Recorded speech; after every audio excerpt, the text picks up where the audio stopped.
saved from scrap.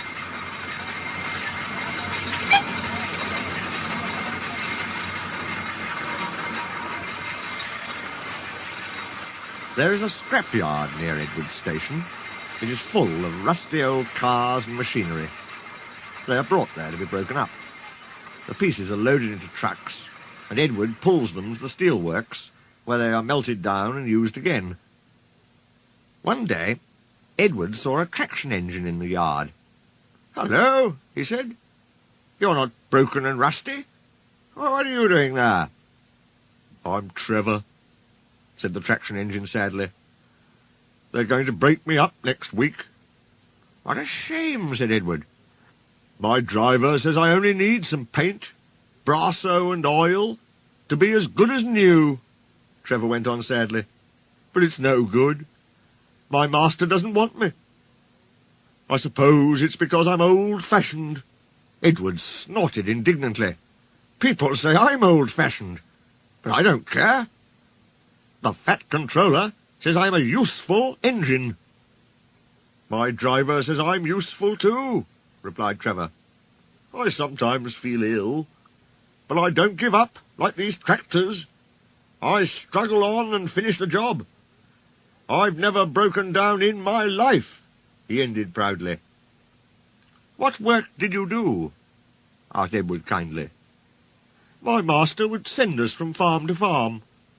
We threshed the corn, hauled logs, sawed timber, and did lots of other work. We made friends at all the farms, and saw them every year. The children loved to see us come.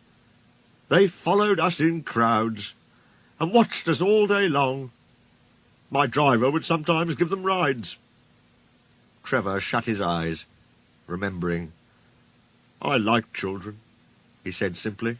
"Oh, yes, I like children." "Broken up, what a shame! Broken up, what a shame!" clanked Edward as he went back to work. "I must help Trevor, I must." He thought of the people he knew, who liked engines. Edward had lots of friends, but strangely none of them had room for a traction engine at home. "It's a shame, it's a shame," he hissed as he brought his coaches to the station. Then, "Peep, peep," he whistled. "Why didn't I think of him before?"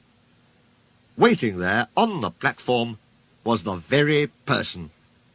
"Morning, Charlie. Morning, Sid. Hello, Edward, you look upset. What's the matter, Charlie?" he asked the driver. "There's a traction engine in the scrapyard, Vicar. He'll be broken up next week, and it's a shame. Jem Cole says he never drove a better engine." "Do save him, sir. You've got room, sir." "Yes, Edward, I've got room," laughed the vicar.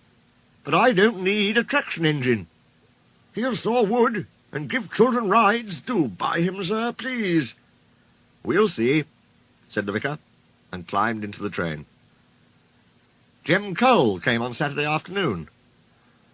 "The Reverend's coming to see you, Trevor. Maybe he'll buy you." "Do you think he will?" asked Trevor hopefully.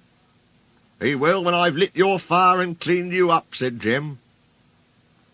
When the vicar and his two boys arrived in the evening, Trevor was blowing off steam. He hadn't felt so happy for months. "What's this, Reverence?" called Jem, and Trevor chuffered happily about the yard. "Oh, Daddy, do buy him," pleaded the boys, jumping up and down in their excitement. "Now I'll try," and the vicar climbed up beside Jem. "Show your paces, Trevor," he said, and drove him about the yard. Then he went into the office and came out smiling. "I've got him cheap, Jem, cheap." "Do you hear that, Trevor?" cried Jem. "The Reverend saved you, and you'll live at the vicarage now." "Boop, boop," whistled Trevor happily. "Will you drive him home for me, Jem, and take these scallywags with you? They won't want to come in the car when there's a traction engine to ride on." Trevor's home in the vicarage orchard is close to the railway, and he sees Edward every day. His paint is spotless, and his brass shines like gold. He saws firewood in winter, and Jem sometimes borrows him when a tractor fails. Trevor likes doing his old jobs. But his happiest day is the church fete. Then, with a long wooden seat bolted to his bunker, he choffers round the orchard, giving rides to children. Long afterwards you will see him shut his eyes, remembering, "I like children," he whispers happily.